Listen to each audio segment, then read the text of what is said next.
All right, I'm rocking the MPC 2500 here, and I only got started with this not too long ago. I've been using the machine for a long, long time, and I'm loving the MPC. It's great, but it can be trouble starting on the MPC because let's face it, it's an old unit, and even though there's a lot of information out there, and there's still quite a bit of support out there on the internet. Still, it can be hard to try to find what you're looking for when you have some questions or whatever. So anyway, I have just a couple of tips here today just to show you some of the things that I figured out by just messing with the hardware. And that's what I suggest you do, is just play around with the hardware and just press stuff and turn some knobs and press some buttons and see what happens. All right, so let's check out these tips. All right, so the first thing is when you're loading a sample. All right. When I first started with the MPC, I had no clue what the hell was going on because when I loaded the sample, I didn't know where it was going. Okay, so let's say, for example, I load a sample. Okay, go in here, go into, let's say, I got a kick here. Let's say this one. Okay, press do it. It says select program. See that? The reason why it's telling me that is because when you go back to the main one here, you go down here, there's nothing in the program. All right, so that means it's telling you like you got to assign it to a program. Don't forget to assign it to a program. So then when you go into programs, there's nothing there, right? So instead, what you do is, what happens is when you load the sample, first of all, it's going into the memory of the unit. It's not going into a pad necessarily. It's going into the memory. It's got to be held somewhere, so it's holding it in the memory. Then you can assign it to whatever pad you want. So in this case, it's in the memory right now, that kick. I go down here to pad A1. You see that A1? So now I go here, then I use the jog wheel, and there it is right there. Okay. And then you see it changes program to horns 2, but that's because it's still got the memory from my last project where I had horns 2 was the name of the program. So for that, I just go, and then I can just go here and just change it. And just change that to, I'm going to put my drums on this, let's say. So it's going to do drums. Enter. All right, close. So there you go. So this is my drums program, and I've got my 90s kick here. It's on here. Hold on a sec here. How come I don't hear it? All right. There you go. All right, so yeah, so you got the 90s kick right there, you got the drums right there. So that's what happens when you load it. It loads into memory, and then you choose the pad, the program, the pad you want to load it onto. Because then if I go to pad A2, right, I mean group A is pad 2, then I can assign it again right there. Okay, but when you do that, it's just the same thing. So it's not like it's a copy of it. It's the same thing, because don't forget it's coming from the memory. So if I wanted to copy this, then I'd have to actually just copy it and make a copy of it. So that's when you go over here, and then you see it says copy right there. Yeah, if we can see that here. Okay, a copy. You hit that, and it's going to say, do you want to copy it to kick 2? Yes, do it.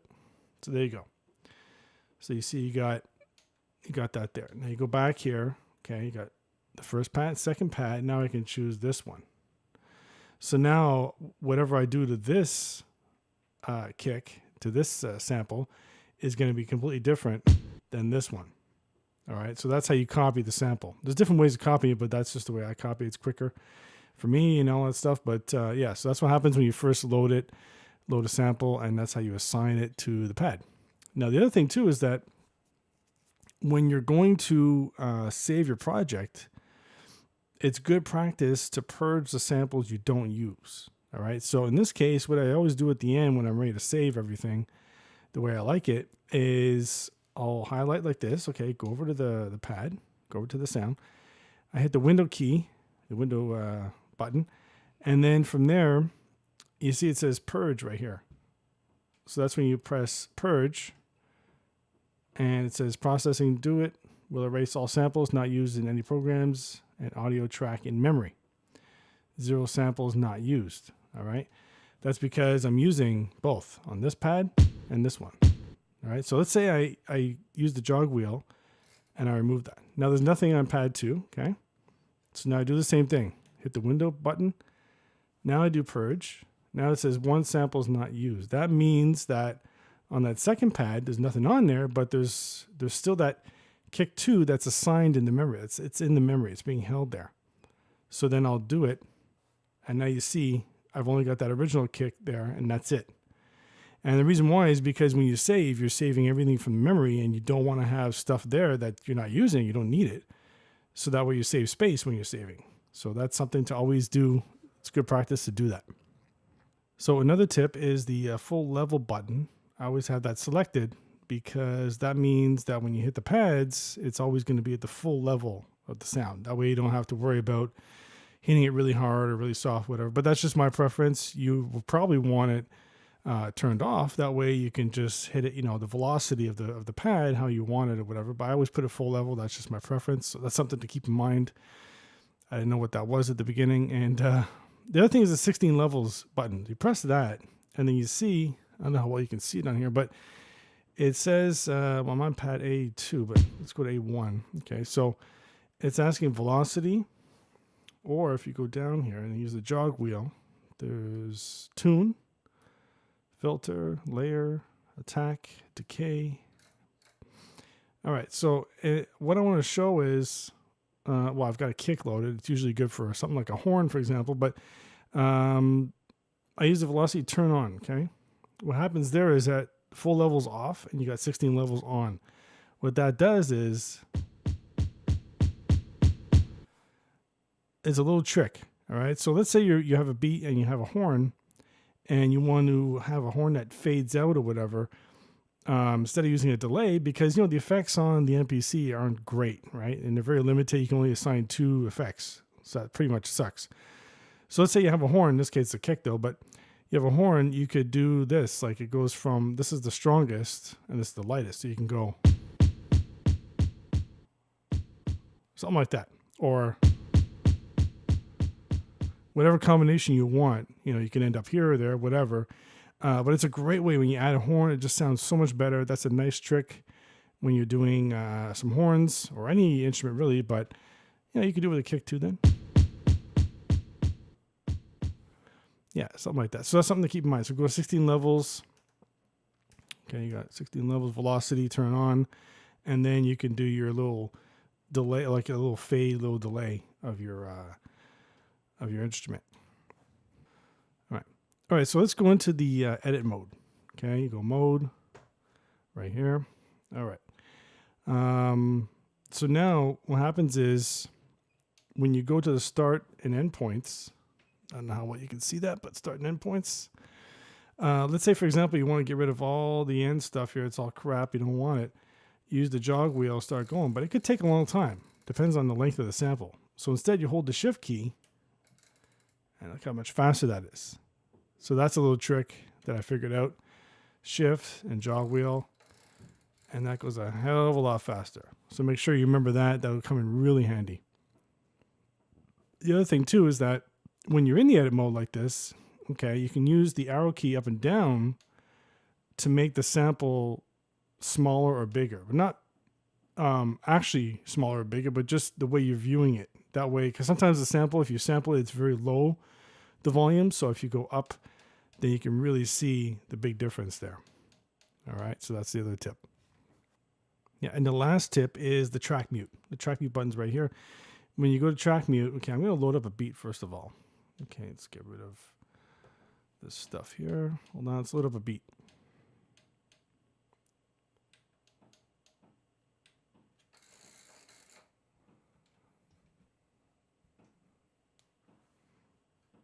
All right, let's check it out.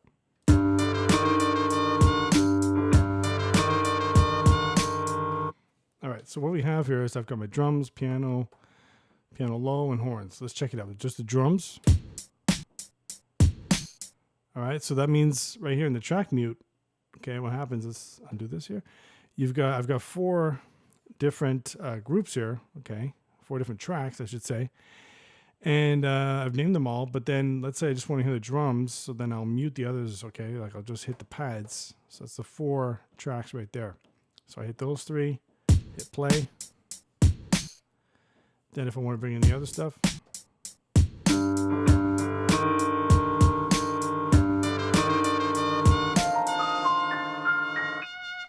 like like that. So it's pretty cool to do that. But also the thing is, there's also the pad mute. So that way you go into the let's say in the drums, you go in, now you can isolate each instrument, each drum hit. So if I just want the kick to play,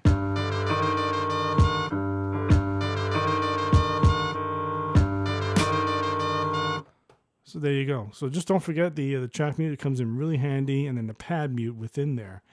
That way you can, if you're just auditioning something, you just want to check out what you've done, or especially when you're recording out. I'm going to make another video about that eventually, with when you record out and you track out to a DAW on your computer.